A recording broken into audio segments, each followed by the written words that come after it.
Cet après-midi, je vous raconte un dramaturge célèbre, oui, mais dont on est hélas loin de tout savoir. Car au-delà de ces textes flamboyants, le reste s'est envolé ou a souvent été extrapolé. Ou la véritable histoire de Molière, l'illustre méconnu. Que sait-on réellement de la personnalité de Molière? Comment est-il devenu le plus grand homme de l'histoire du théâtre français?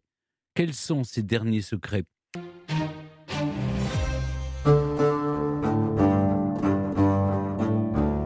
En cet après-midi du 30 juin 1643, il ne faut pas longtemps à maître Fieffé, notaire de son état, pour rejoindre depuis son étude de la rue Saint-Antoine une maison de la rue de la Perle, sise dans le même quartier du Marais à Paris, où il se rend, ses documents sous le bras. Au deuxième étage, dans le logis de Madame Marie Hervé, veuve Béjart, un petit groupe est déjà là et attend le notaire pour une signature importante. Ils sont 10, 6 hommes, 4 femmes, plutôt jeunes, à poser aujourd'hui sur papier les termes de leur contrat. Point de vente immobilière ou de reconnaissance de dette, mais l'établissement d'une association qui donne naissance à une troupe de comédiens. Son nom, l'illustre théâtre. Pourtant, à part peut-être 2 ou 3 d'entre eux qui semblent avoir l'occasion déjà d'avoir joué la comédie, les autres, globalement tous issus de la bourgeoisie, n'ont rien d'illustre, encore moins au théâtre. Et il faut dire que monter sur les planches n'est pas chose commune à l'époque. Même si Louis XIII a par un récent édit tenté de lever l'infamie sur une profession bien mal vue, surtout par l'Église, et œuvré de son autorité pour laisser se développer l'art théâtral, il n'y a à Paris que 3 troupes permanentes. L'une, sous la protection du roi, joue à l'hôtel de Bourgogne. L'autre occupe depuis une dizaine d'années une ancienne salle de jeu de paume dans le quartier du Marais. Ajoutez à cela les comédiens italiens, jadis emmenés dans les bagages de Catherine de Médicis, qui divertissent aussi la capitale et le comte y est. La naissance de l'illustre théâtre se pose donc en une audacieuse concurrence de la part de ces inconnus. Le contrat règle les questions de renvoi ou d'abandon du groupe, des engagements financiers qui en découlent et les prérogatives que certains s'octroient dans le choix des textes et des rôles à attribuer. Pour le reste, tout se fera à la majorité des voix. C'est entendu et chacun prend la plume pour apposer sa signature, en plus des représentants de ceux qui, n'ayant pas atteint les 25 ans, sont encore mineurs.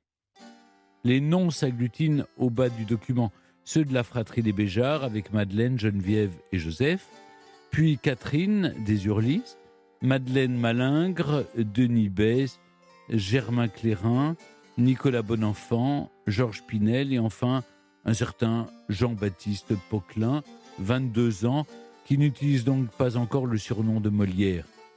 Tous ont fait connaissance par des relations de famille ou d'affaires et c'est globalement Madeleine Béjart qui fait le lien.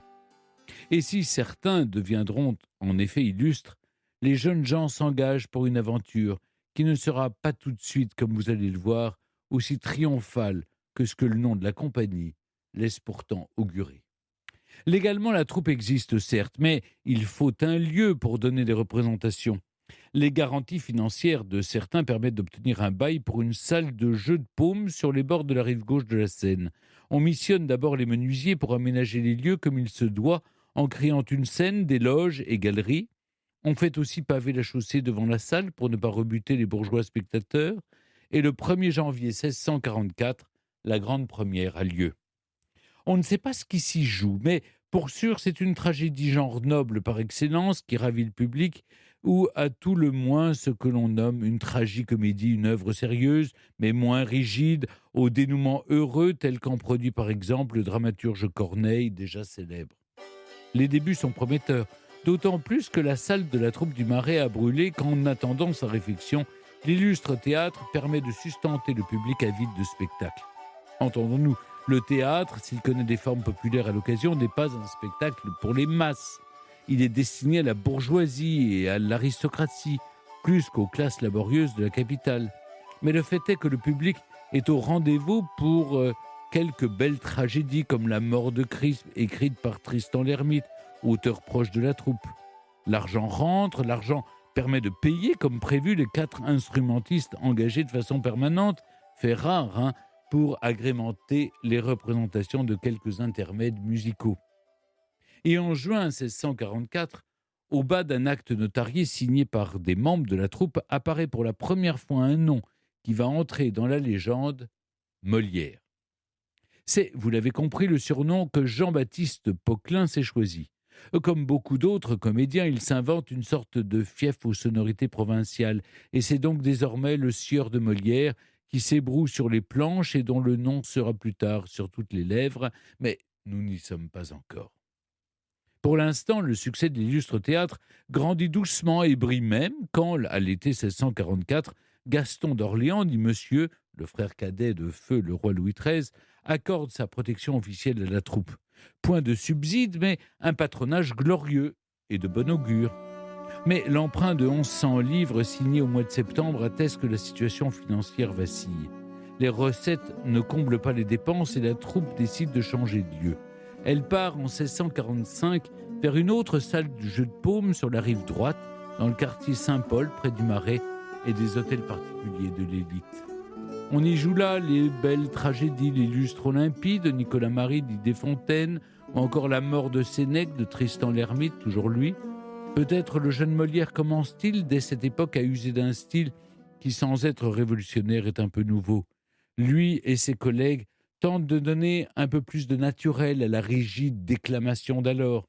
Les comédiens se permettent de ne pas scander leur tirade de façon hiératique face au public, mais légèrement de trois quarts pour donner un peu de mouvement et une once de vie.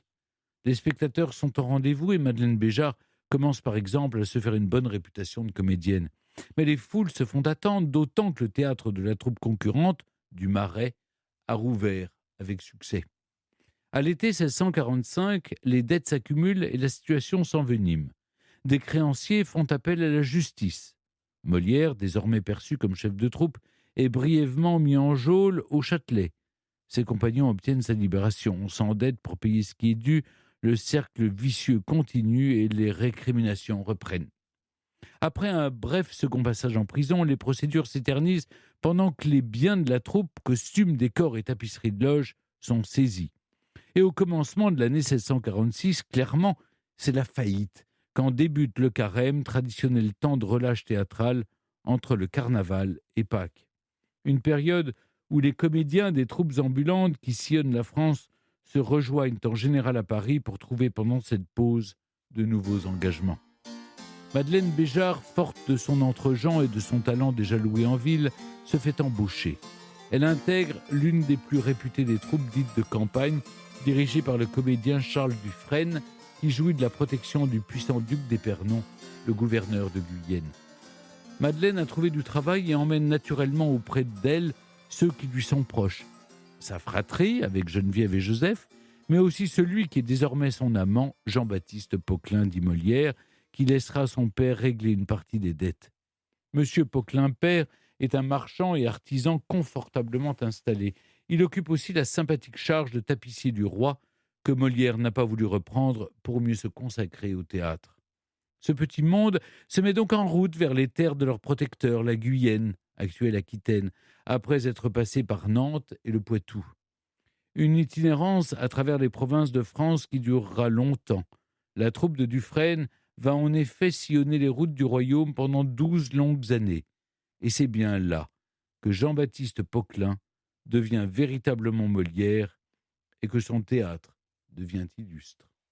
En commençant par le sud-ouest, Agen, Bordeaux, puis Toulouse et le Languedoc, la troupe de campagne du duc d'Épernon parcourt toute la moitié sud de la France.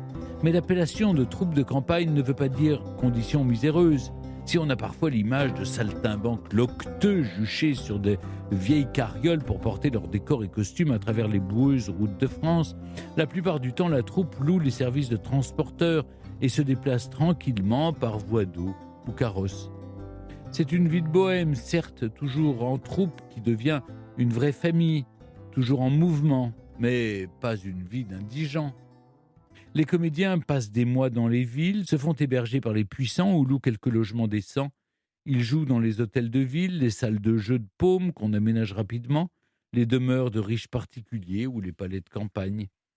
S'ils ont peut-être dressé leur tréteau sur quelques places des villages pour jouer des farces aux petites gens, le fait que le peuple en ces contrées parle et comprend plutôt des langues occitanes ou franco-provençales que le bon français n'incite pas vraiment à présenter des tragédies en alexandrin aux masses rurales.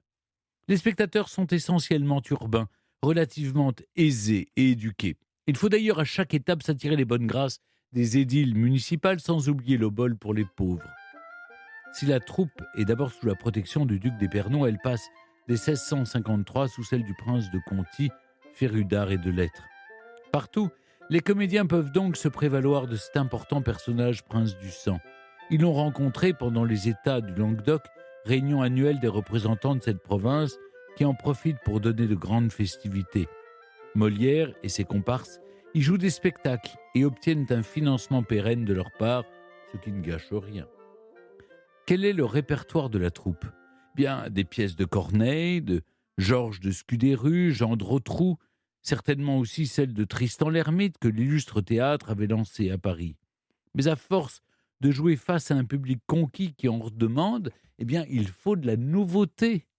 Au-delà des tragédies ou tragicomédies du répertoire, Molière commence donc à écrire lui-même essentiellement des farces, souvent inspirées de la bouffonnerie italienne de la commedia dell'arte. Des pièces courtes, parfois présentées en complément d'autres plus sérieuses. Elles laissent place à l'improvisation dans des situations manifestement cocasses, comme en témoignent quelques titres évocateurs. Le docteur Pédant, Plan-Plan ou Gros René Jaloux. Ainsi que l'écrira plus tard l'homme de lettres Jean Donneau de Visé, Molière fit des farces qui réussirent un peu plus et qui furent un peu plus estimées dans toutes les villes que celles que les autres comédiens jouaient. Une estime qui commence à mener vers une certaine célébrité, alors que Molière a supplanté Charles Dufresne en qualité de meneur de troupe. Entre quelques retours à Paris pendant la relâche du carême de toutes les villes traversées, c'est peut-être Lyon qui constitue le principal port d'attache. Et c'est là que la troupe joue en 1655 la première grande comédie que Molière, inspirée par une pièce italienne, a écrite. Elle se nomme L'étourdi ou les contretemps et présente un valet dont les fourberies que son étourdi de maître ne cesse de faire rater créent un comique de répétition. La pièce de 5 actes en alexandrin, forme exigeante et estimée, affiche un rythme endiablé et une grande efficacité scénique. C'est un succès.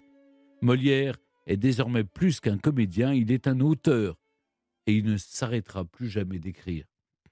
L'année suivante, à Béziers, la troupe présente Le Dépit amoureux, une comédie en 2 actes au texte piquant, vif, qui crée moult malentendus et quiproquos au service du rire, mené par un jeu qui commence très certainement à s'affiner. Molière est le champion des grimaces, des mouvements exagérés, des roulements de globes oculaires qui ajoutent une pointe de burlesque dans la tradition italienne.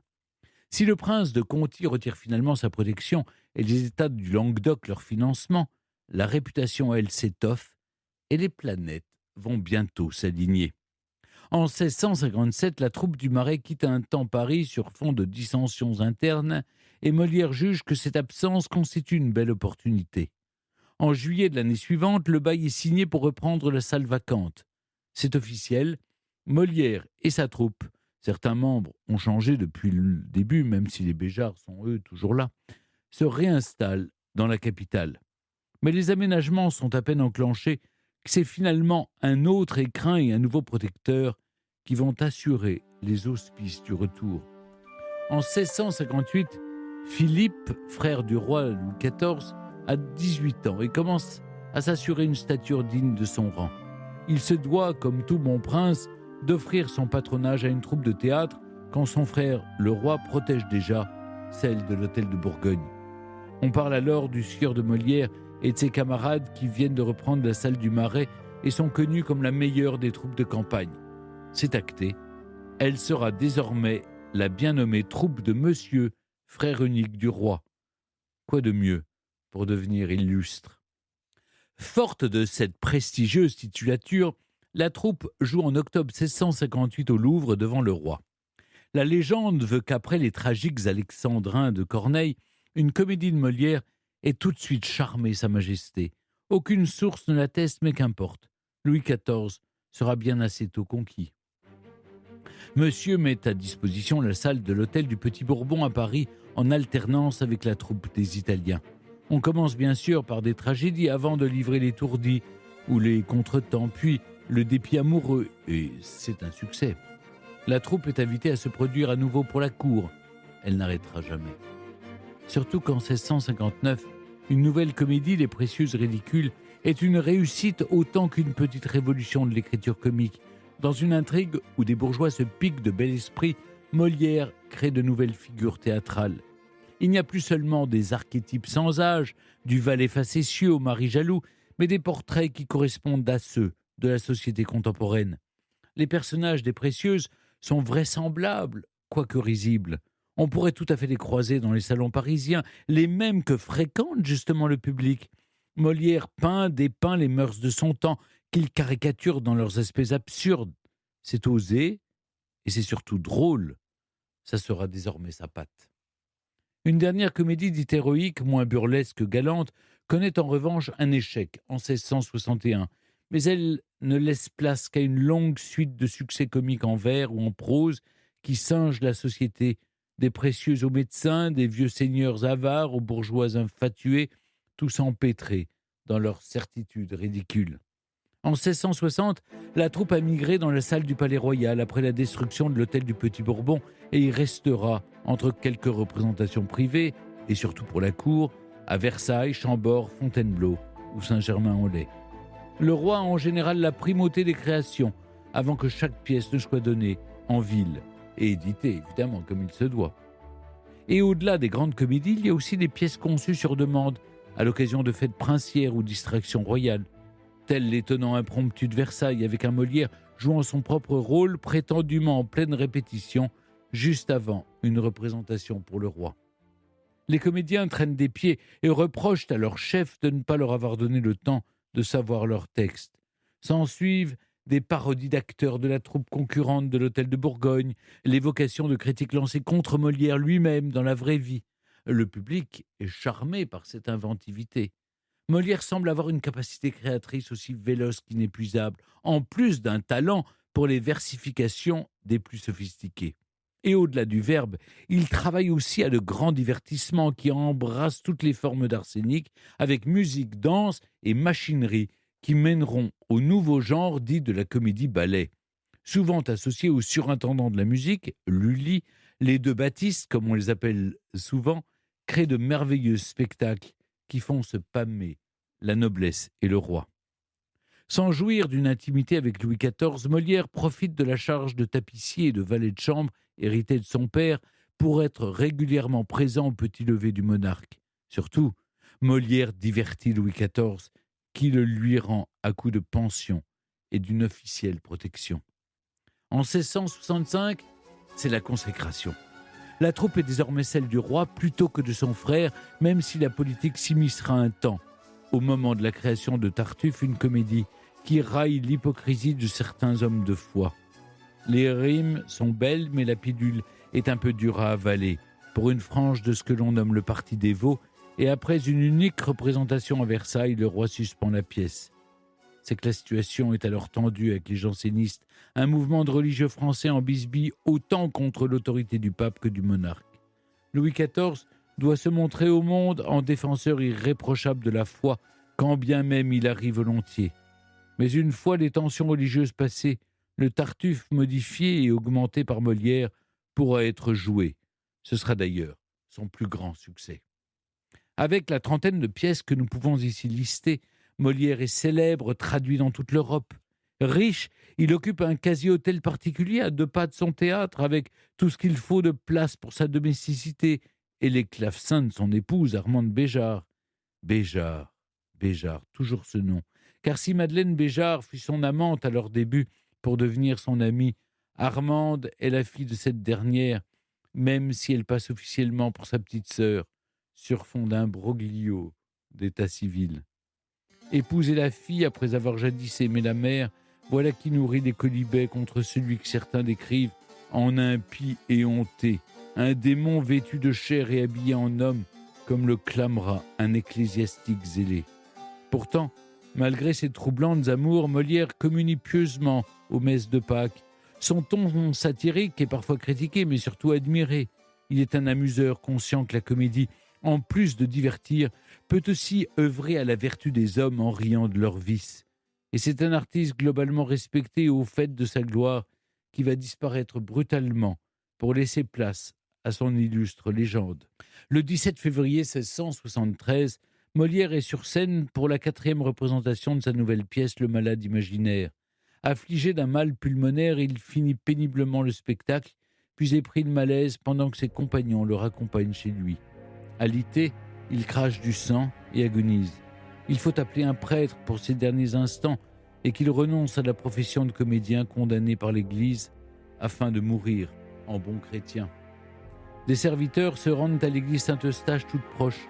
Un premier curé refuse de venir, un deuxième aussi. Quand le troisième arrive enfin, Jean-Baptiste Poquelin est mort à 51 ans. Molière n'est plus. L'absence de dernier sacrement fait que les dépouilles religieuses sont refusées. Armande Béjart doit plaider la cause du défunt auprès de l'archevêque de Paris qui, après enquête, accorde l'inhumation catholique, mais en discrétion. C'est donc de nuit que le 21 février, le cercueil est mené au cimetière et malgré la retenue demandée par les autorités ecclésiastiques, il y a du monde, manifestement plusieurs centaines de personnes, en cortège, à la lueur des flambeaux. Dès sa mort, Molière passe aux yeux de beaucoup pour un génie. Mais que reste-t-il de l'homme ? Eh bien, pas grand-chose. Outre une seule fille qui lui survivra, ses pièces et quelques actes notariés, pour la postérité, il n'y a rien. Pas de journaux intimes, pas de manuscrits ou de correspondances, rien pour saisir la personnalité d'un artiste qui sera rapidement mythifié. Dans l'édition posthume de ses œuvres en 1682, puis la première grande biographie de 1705, une légende s'écrit, celle d'un comédien mort sur scène alors qu'il jouait un faux malade feignant la mort. Celle romancée de la vie d'un homme qui a dû lutter contre les critiques et une éternelle censure, où aurait même fini à la fosse commune. Un artiste maudit en somme, comme on les aime. À partir du XIXe siècle, il devient une figure tutélaire quand la Comédie Française, créée peu après sa mort, en joignant ce qu'il restait de sa troupe à celle de l'Hôtel de Bourgogne, prend le surnom de Maison de Molière. Institution qui entretient la dévotion à notre époque en conservant telle une relique sous verre le fauteuil sur lequel il a commencé d'agoniser en jouant son dernier rôle. Mais au-delà de l'aura quasi sacrée, si ces œuvres sont toujours jouées et rejouées, c'est peut-être simplement parce qu'elles parviennent à l'exploit de faire encore rire, en plus de sublimer la langue. Voilà ce qu'il reste, car sous le mythe et derrière l'œuvre, sa personne demeure en partie insaisissable. On ne sait au final pas grand-chose de la vie de Jean-Baptiste Poquelin, dit Molière, peut-être le plus méconnu des hommes illustres. Europe 1, historiquement vôtre. Martial Poirson, merci d'être toujours avec nous sur Europe 1. Je le disais à l'instant, Molière est peut-être le plus méconnu des hommes illustres. Il demeure insaisissable pour les historiens. Alors insaisissable, oui et non. Il laisse une œuvre monumentale, plus d'une trentaine de pièces, où, vous l'avez rappelé, pour partie il se raconte, même si évidemment le personnage qu'il joue dans l'Impromptu de Versailles est en grande partie fantasmé et participe à une stratégie finalement de positionnement tactique vis-à-vis du roi et de son public, mais méconnu par sa vie en effet, d'autant plus qu'elle a été de son vivant déjà recouverte par toutes sortes d'allégations, de campagnes de diffamation, et il s'en plaint d'ailleurs lui-même dans une scène demeurée célèbre de la critique de l'École des femmes où il dit « Jugez-moi sur pièce, en somme, d'après mon œuvre, mais laissez ma personne de côté », une sorte de préservation de la dignité de la personne très très moderne pour nous et qui fait écho donc à ces attaques dont il a fait l'objet. Néanmoins, on peut quand même affirmer qu'aujourd'hui, on a fait à peu près le tour de la question. On n'est plus à cette époque du 19e siècle où est né le moliérisme, une maladie française très très contagieuse qui a habité la vie de nombreuses personnes, depuis des préfets de police à la retraite, celui qui a retrouvé notamment son extrait de naissance, jusqu'à des comédiens célèbres, en passant par le fondateur de la bibliothèque musée de la Comédie Française. Tout le monde cherchait dévotement les manuscrits perdus de Molière, la correspondance perdue de Molière. À toute force, on cherchait ces traces dont aujourd'hui on sait qu'elles n'existent pas, mais qui néanmoins permettent là aussi de fantasmer et de revisiter finalement cette figure. Martial Poirson, vous avez dirigé avec Jean-Pierre Aubry le grand dictionnaire Molière paru aux éditions Armand Collin. Ces 1000 entrées permettent de saisir les contours d'un homme célèbre dont on sait, on l'a dit, finalement peu de choses. Si Molière n'a laissé que très peu de traces, quels éléments saillants de sa personnalité ressortent lorsqu'on étudie son parcours? Alors l'avantage de Molière, c'est qu'il est, on peut dire, la première vedette de l'histoire culturelle française par l'ampleur des gazettes, des journaux qui se sont succédés, qui ont commenté les moindres de ses faits et gestes. Donc autant les traces manquent, autant les témoignages abondent, même s'ils sont parfois sujets à caution. On sait qu'il était un fils de marchand tapissier, introduit en cour, vous l'avez rappelé, donc plutôt un fils de famille, le premier-né en plus, hein, donc celui qui devait hériter de la fortune et de la charge, ce qu'il refuse pour s'adonner à la profession peut-être la plus déconsidérée, malgré effectivement l'édit de Louis XIII, c'est-à-dire celle de comédien, excommunié par l'Église. Donc la première chose qu'on peut porter à son crédit, c'est vraiment l'intégrité de cette vocation, même si ensuite on a pu fantasmer les conditions dans lesquelles elle s'est exercée, qui n'ont jamais été misérables, vous le disiez. La deuxième chose, c'est probablement son audace, hein, puisque on voit bien qu'à travers les différentes cabales dont il a fait l'objet, l'école des femmes d'abord, critique de la mondanité littéraire et des cercles de la cour, les dévots ensuite, et puis finalement les médecins, eh bien à chaque fois, il va renchérir, jamais il ne ploiera l'échine, et toujours il va utiliser finalement les scandales dont son œuvre font l'objet pour participer à la promotion de sa personnalité. Une personnalité donc sans compromis et probablement aussi un entrepreneur au sens le plus entier du terme, à la fois par la façon dont il a, avec Madeleine Béjart, gouverné sa troupe, faisant toujours les bons choix, s'alliant toujours aux bonnes personnes, sachant parfaitement finalement travailler les réseaux à la fois familiaux et politiques, et puis également la façon dont il a administré sa compagnie, puisque même si après sa mort, la troupe va se déliter, eh bien finalement, il y a une grande fidélité finalement de ces comédiens qui sont courtisés par toutes les troupes concurrentes. Si on s'intéresse un instant au style de Molière, dans quelle mesure déjoue-t-il les règles de la composition dramatique de son temps?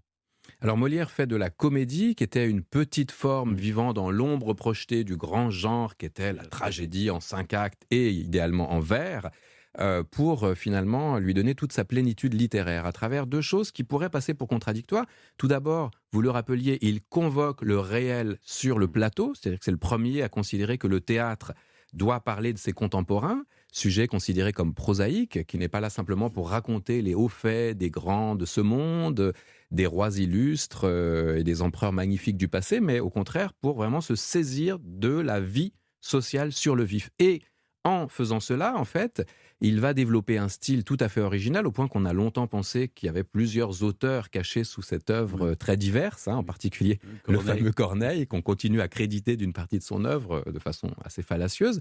Mais pourquoi ? Parce qu'effectivement, Molière, c'est pas un style, c'est tout un ensemble de styles. Il va de la trivialité, de la farce la plus scatologique et scabreuse, avec des équivoques sexuels que personne n'avait osé jusqu'à présent sur les théâtres officiels et en présence du roi, jusqu'à la grande comédie en 5 actes et en vers libre, mêlée de musique, de chant et de danse, qui va se marier parfaitement par sa musicalité, par son oralité, avec les musiques de Lully puis de Charpentier. Donc il y a vraiment une réflexion sur l'anoblissement du genre et à travers lui de la société de son temps, qui est tout à fait moderne pour nous et qui fait finalement la longévité de ce style qui, malgré sa complexité et sa virtuosité, continue à parler de façon très directe finalement à la société française. Qu'est-ce qu'on peut dire des personnages que crée Molière? Il y a des faux dévots, il y a des médecins qui n'en sont pas, des tartuffes, comment? Oui, alors tous ces personnages finalement participent de la même chose, c'est-à-dire la critique de l'autorité abusive sous toutes ses formes, qu'il s'agisse du père de famille, qui quand même dans le droit d'Ancien Régime est considéré comme le despote en son foyer, le despote étant lui-même le représentant de Dieu sur terre, donc finalement le père de famille est un Dieu vivant pour sa femme et pour ses enfants. Hein, donc une critique très très moderne et qui fait écho là encore à notre époque du patriarcat, sous sa forme la plus traditionnelle.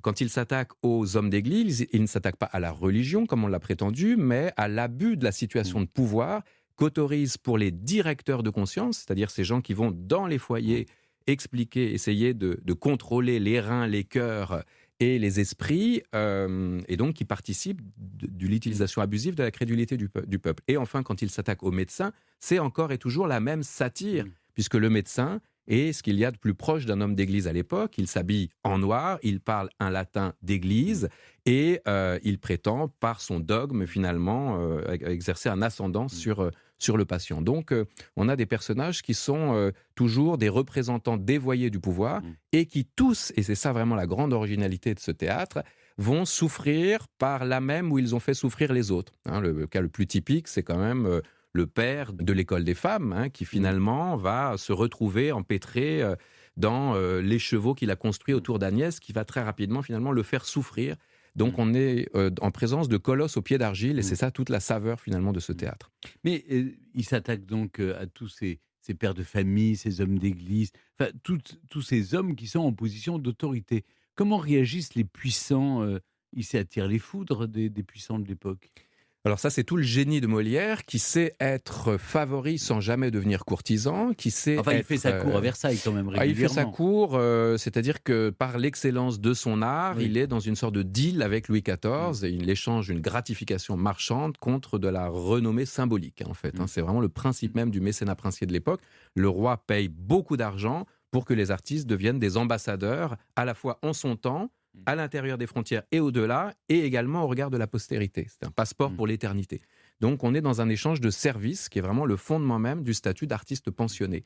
Mais Molière donc réussit le tour de force de à la fois tenir son théâtre de ville, et donc de faire plutôt rire les bourgeois, et également de répondre aux commandes impératives de son prince, et donc de régaler la cour, toujours avec la même chose en fait, en demandant aux grands de ce monde de faire preuve de hauteur, en exerçant une des plus grandes qualités de ce qu'on appelait à l'époque la littérature galante, celle qu'on voit dans les salons, dans les cercles mondains, dans les salons féminins, à savoir la capacité d'autodérision. Et c'est ça le miracle Molière, d'arriver à faire rire finalement les puissants de leur propre ridicule. Ce qui, en fait, contribue à renforcer leur position de pouvoir. Mais ça serait un autre débat. Martial Poirson, Molière est un homme, vous nous l'avez expliqué, qui a le sens des opportunités aussi. Il sait convaincre les puissants, il finit par obtenir donc la reconnaissance, la protection, disons, officielle du jeune roi Louis XIV. Il a les faveurs royales, mais est-ce qu'on peut dire qu'il est au service du roi ? Alors, il est au service du roi par sa fonction. À partir de 1665, il devient effectivement le directeur de la troupe des comédiens, de la deuxième troupe des comédiens ordinaires du roi. Donc, il a une fonction officielle qui est d'ailleurs théorisée par Louis XIV lui-même dans sa lettre au dauphin, en disant finalement, voilà, le plus sûr moyen de régner sur les cœurs et sur les esprits, de se rendre populaire au sein du peuple comme au sein des élites, c'est de le régaler par ces fameux divertissements et fêtes de cour dont Molière devient rapidement, avec Lully et bien d'autres, des machinistes géniaux, des décorateurs géniaux, un des grands maîtres de cérémonie. Donc il est en service commandé, mais il s'amuse de cette position. Dans l'impromptu de Versailles, il pousse l'audace finalement jusqu'à feindre de répéter une pièce auprès de ces comédiens qui se plaignent finalement du caractère irréaliste de la commande princière, en présence du roi, qui évidemment s'amuse de la virtuosité de son artiste. Et c'est donc le plus sûr moyen de faire son autopromotion que de dire qu'on lui a demandé quelque chose d'impossible, mais que par amour pour son roi, il va le faire. Personne n'y croit. Et dans un autre texte encore plus malicieux, le remerciement au roi, quand le roi attribue à Molière une pension exceptionnelle en 1665 pour indirectement finalement faire la nique aux dévots qui ont interdit Tartuffe, eh bien Molière écrit une petite scénette drôlatique, le remerciement au roi, où il feint d'envoyer sa muse faire son compliment à sa place, et il lui donne toutes sortes de conseils assez mal avisés, qui sont là encore une façon de montrer au cercle des courtisans jusqu'où il peut aller, jusqu'où peut s'exprimer le seuil de tolérance de son roi, la connivence en fait entre le prince et son artiste. On est là vraiment dans un jeu de protection et de pouvoir et de gratification symbolique tout à fait intéressant pour l'époque. Vous considérez Molière comme le premier écrivain de plateau. C'est-à-dire, dans quelles conditions Molière écrivait-il ? Comment on doit l'imaginer ? Alors on est à une époque où les théâtres produisent principalement des reprises, puisqu'on joue tous les jours, parfois plusieurs pièces par jour. Les troupes donc maîtrisent tout un ensemble de rôles, et donc pour arriver à recréer le désir d'un public qui vient au théâtre au moins autant pour se montrer que pour voir, assister à une représentation, il faut arriver donc à créer de la nouveauté. Donc régulièrement, il faut abonder le répertoire de la troupe pour pouvoir créer l'événement. Et Molière va entrer en écriture à ce titre, après une très longue période de plus d'une dizaine d'années où il n'écrit quasiment rien, en dehors de quelques petites pochades, farces drôlatiques. Et là, tout à coup, il devient écrivain, en fait, pour pouvoir se maintenir dans ce système très concurrentiel parisien où 3 troupes de théâtre se disputent les faveurs du public. Et donc, c'est à ce titre qu'il écrit. Et quand il écrit pour ses comédiens en particulier, ce qu'il montre très bien, d'ailleurs, dans l'impromptu de Versailles. On est à l'époque dans ce qu'on appelle un système d'emploi, où chaque comédien tient une fonction dans la troupe qui dépend de ses qualités vocaliques et physiques et qui le détermine à jouer toujours les mêmes types de rôles. Donc ça, c'est quelque chose qui s'est perdu très tard. D'ailleurs, ça a été supprimé à la Comédie Française autour de 1900. Avant, on entrait dans la troupe pour jouer les jeunes premiers, les pères, les barbons. On avait ce qu'on appelait un emploi. Voilà, tout à fait. Et c'était un emploi à vie. C'est-à-dire que si on entre comme jeune premier, on joue les jeunes premiers jusqu'à 80 ans, ce qui fut le cas de Baron. Même si on n'est plus jeune premier. Même si on n'est plus jeune premier, puisqu'on ne cherche pas la vérité de l'apparence physique du personnage, mais les capacités finalement à interpréter toujours les mêmes types de rôles. Donc Molière écrit pour des personnes en particulier et invente au plateau, dans le travail de répétition, dans le travail de reprise, des pièces qui pour beaucoup d'ailleurs ne sont même pas publiées de son vivant. Donc le texte reste flottant et Éric Ruff, l'administrateur de la Comédie Française, s'amuse souvent à dire aujourd'hui on joue dévotement les virgules que Molière n'a jamais écrites, pour dire que voilà, on a hérité de textes qui étaient des textes à trous, des textes incomplets, des canevas de jeu pour certains, et qui donc participaient à ce travail de l'écrivain de plateau, terme qu'on a inventé plutôt pour qualifier les écrivains contemporains, mais qui, à mon avis, est la réalité ordinaire de l'artiste de théâtre, quand il est, comme Molière, à la fois chef de troupe, directeur de comédien et écrivain officiel, ce qui est finalement assez rare. Au fond, c'est un chef d'orchestre. Il écrit, il est comédien, il participe, il dirige ses acteurs. J'imagine qu'il il choisit les décors et les costumes aussi. Alors en concertation avec d'immenses artistes de son temps, et c'est là aussi tout l'intérêt du travail à la cour. Il va s'entourer des Torelli, des Beauchamp, des plus grands maîtres de ballet. Donc il est plutôt un maître de cérémonie, un metteur en scène avant la lettre, puisque le terme n'existe pas, la fonction n'existe pas à l'époque, mais c'est généralement le chef de troupe qui organise la distribution, une distribution très moderne d'ailleurs, puisque Molière fait toute leur place aux femmes qui, dans sa troupe, sont payées exactement le même salaire que les comédiens, qui ont quelques-uns des plus grands rôles du répertoire. Et là, on reconnaît aussi l'écrivain de plateau. Il doit gérer les susceptibilités de ces comédiennes qui considèrent qu'elles n'ont jamais un assez grand rôle. Et donc, il distribue finalement les faveurs en créant des morceaux de bravoure pour ménager les susceptibilités de ces comédiens et de ces comédiennes. Molière meurt en février 1673. Bon, c'est le début de la légende, mais qu'est-ce que devient sa troupe ? Elle est dispersée, en fait ? Oui, alors il y a un éclatement. Certains restent fidèles. Lagrange, celui qui dirigeait finalement la troupe en lieu et place de Molière dans les dernières années. Évidemment, Armande Béjart, dont la légende prétend qu'elle fut une veuve joyeuse, alors qu'en réalité, elle a été une des principales dépositaires finalement de la troupe. Mais un comédien aussi vénéré que Michel Baron, le jeune prodige que Molière avait repéré dans une troupe d'enfants, avait formé, et auquel il avait confié d'ailleurs, étant malade, ses plus grands rôles vers la fin, et qui d'ailleurs reprendra les grands rôles de Molière, va partir directement à la concurrence et rejoindre le grand théâtre rival de l'époque. Et ça n'est que 7 ans plus tard, en 1680, que ce qu'il reste de la troupe, c'est-à-dire à peu près la moitié des comédiens d'origine, va fonder la Comédie Française à la demande impérative de Louis XIV, et qui, plus tard encore, prendra le nom de Maison de Molière, où aujourd'hui encore, on parle de Molière comme du saint patron, une sorte de religion laïque qui s'est installée à titre posthume. Et on le célèbre chaque année au mois de janvier pour l'anniversaire de sa mort. Absolument, le 15 janvier, la grande cérémonie annuelle. Les idées reçues sur Molière sont nombreuses, Martial Boisson. La légende a finalement progressivement effacé le souvenir de l'homme. Quels sont les derniers secrets sur Jean-Baptiste Poquelin ? Parce qu'il y a encore des zones d'ombre sur lesquelles les chercheurs travaillent, non ? Alors, aujourd'hui, il est difficile de travailler encore sur cette zone d'ombre puisqu'on a quand même identifié le périmètre des choses qu'on ne saura jamais. On ne saura jamais la nature exacte des relations, pourtant tant débattues et fantasmées, entre Molière et Armande Béjart, l'épouse de 20 ans, sa cadette, qui a été présentée par le principal rival Montfleury comme sa fille, et donc sur laquelle il aurait exercé une relation d'inceste en tant que beau-père. On ne saura pas. On peut penser, au vu de la longévité de leur compagnonnage artistique, au vu de l'action en grâce d'Armande Béjart, vous le rappeliez, qui a plaidé la sépulture de son défunt mari, qu'il y avait à minima un respect mutuel entre ces deux personnes, mais d'amour, on ne sait pas, de tromperie, on ne sait pas, donc ça fait partie des zones d'ombre de sa vie privée, mais qui ne pourront pas être dissipées. En revanche, ce qui est devenu extrêmement intéressant dans les dernières années, et je pense que là on continue d'écrire des séquences entières de cette histoire-là, c'est les fantasmes entretenus autour de justement ces trous de l'histoire.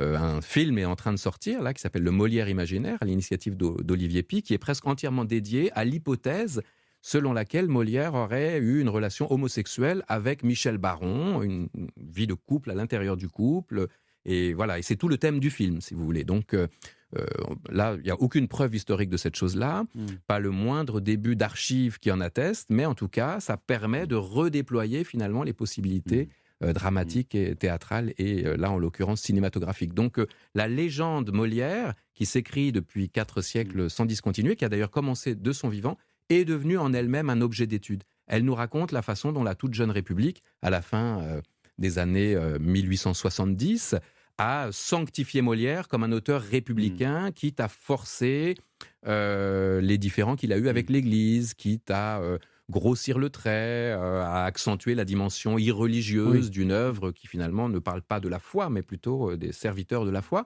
Le XXe siècle également a inventé un Molière populaire, qui est très très loin, très très éloigné de son statut finalement de fils de bourgeois premier-né, puis d'artiste introduit en cour, puis d'organisateur des cérémonies du roi. Mais les Copeaux et jusqu'à Mnouchkine, en passant par voilà, les plus grands metteurs en scène, se sont plus à imaginer un théâtre par et pour le peuple, quitte à raconter que pendant ces nombreuses années provinciales, il aurait joué devant, vous le rappeliez avec malice, un parterre de paysans et de gens du peuple. Tout ça est tout à fait fallacieux.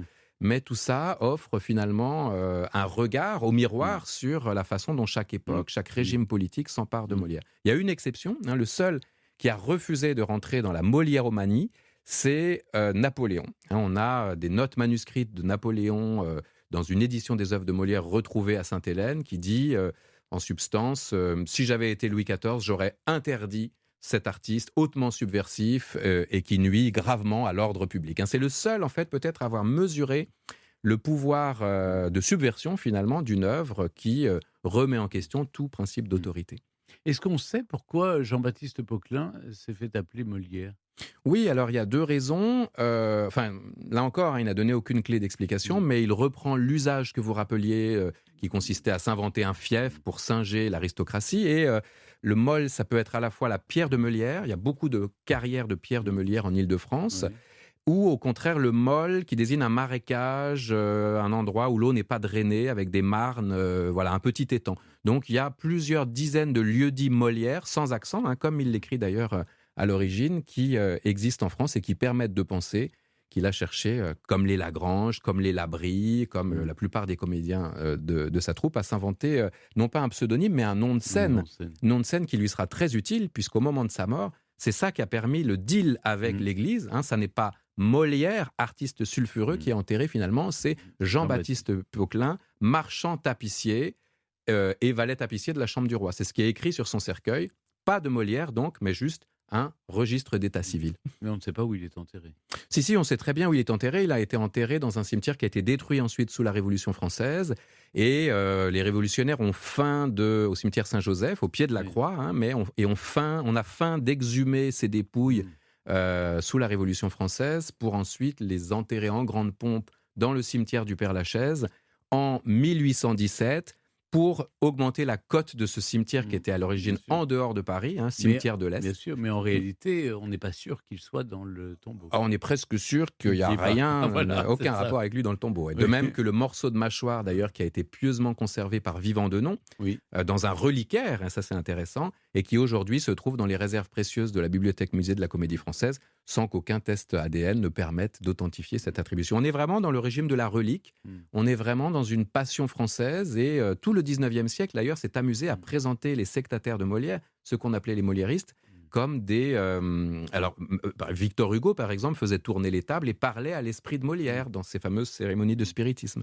Donc c'est ça le paradoxe, finalement, de l'auteur le plus laïque de la littérature française, mais dont, finalement, le rapport très particulier avec les Français à différentes époques s'est inventé sur un mode quasi religieux.